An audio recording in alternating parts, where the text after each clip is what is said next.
Have you been putting in the effort on LinkedIn, but you still don't see the results that you want? Well, you're not alone. Many coaches and service providers make 3 critical mistakes. And today in this video, I am going to show you which ones so that you can easily fix them.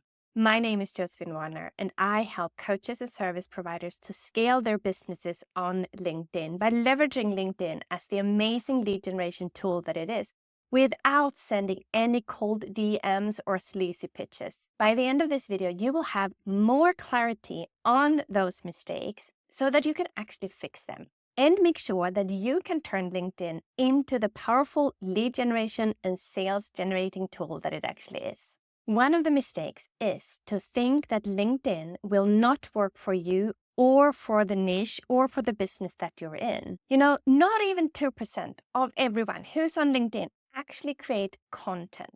So you have an amazing opportunity to stand out.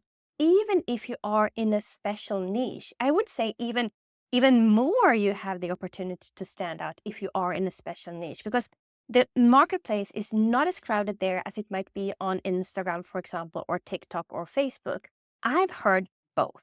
That some people think that LinkedIn is only for corporate professionals, or some people actually say that, oh, no, I sell to B2B, so LinkedIn is not the place for me to be because I want to create, face-to-face meetings.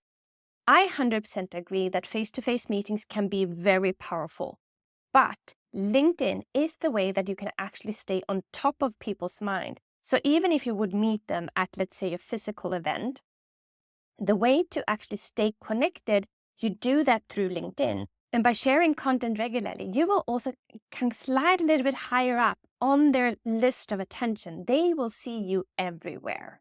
LinkedIn is a gold mine for everyone who wants to do business, because people are in a totally different mind when they are on LinkedIn.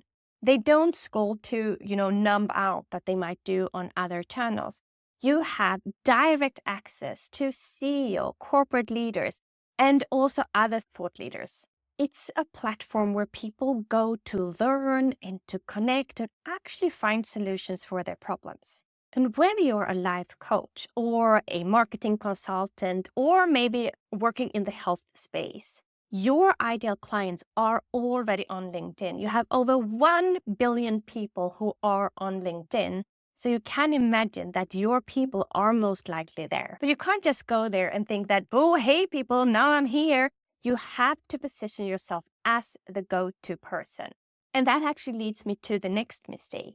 When people go on LinkedIn, they have optimized their profile, or they think they have optimized their profile, but they are actually way too broad. So you have to think in terms of becoming the specialist, becoming the expert in your niche, so that people, when they have your problem, that they think of you, the first thing that they think of is to actually reach out to you and say, hey, I'm ready. I have this problem. I want you to help me to solve it. And I know that as a coach and as a service provider, and even as a consultant, that we can help and solve many people's problems, especially with a broad education, that you can actually take people from here to where they want to be.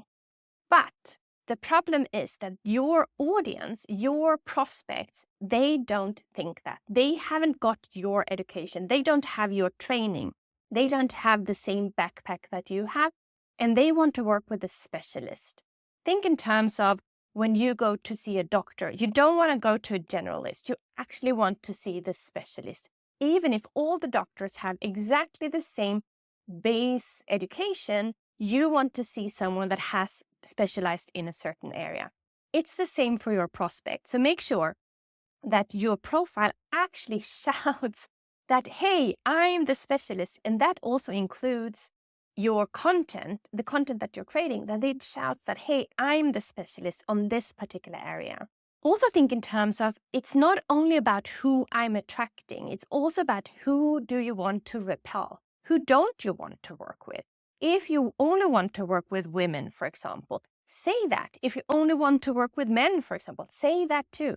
If you only want to work with health coaches or, I don't know, working moms or whatever it might be, then say that. The more specific you are about who you want to work with, and the more specific you are when you create your content, when you create your messaging, they will think that, oh my God, they are listening to me and they know me. They know the problem I have. They know what it is that I want to achieve. So that is the way that you can actually grab their attention. So take a look at your LinkedIn profile, not now, but after you watch this video. So take a look at your LinkedIn profile and think, is it really crystal clear what it is that I'm doing and who that I'm helping?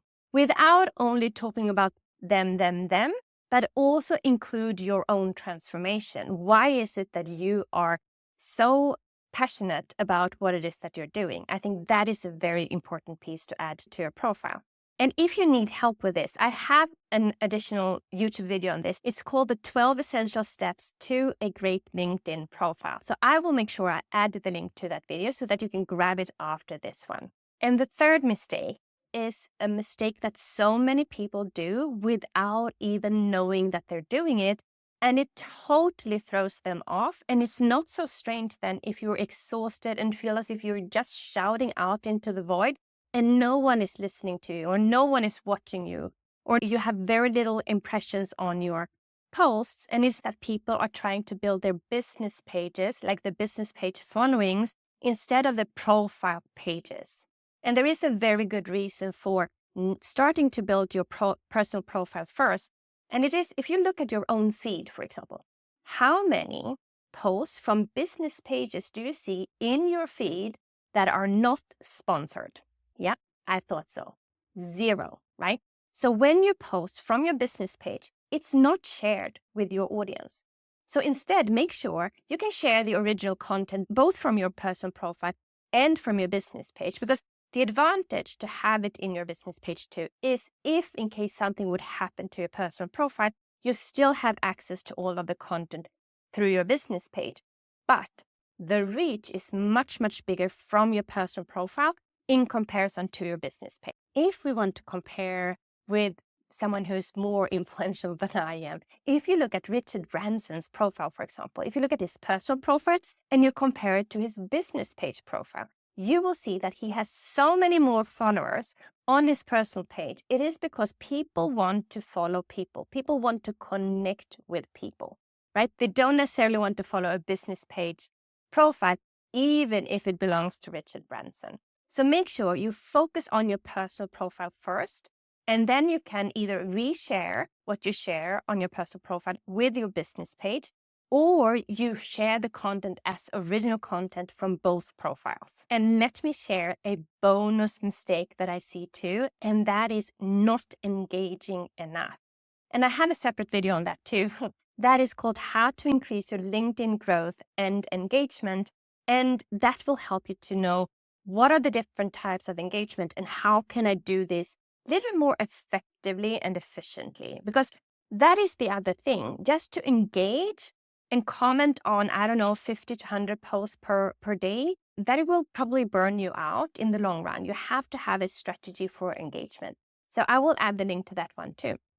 But it is in the engagement that you actually start connecting with people, that you start knowing about their problems, that you will start to learn more about them. That is where you will form real connections that will lead to clients, that will lead to corporations, that will lead to strategic partnerships. Think of LinkedIn as a networking event. You wouldn't just show up to the networking event and, burst out your elevator pitch, hand out business cards, and then just leave, right? You would start to talk to people, maybe hopefully listen to their problems or their challenges and why they are there. What do they want to get out of that particular networking event that you two met at?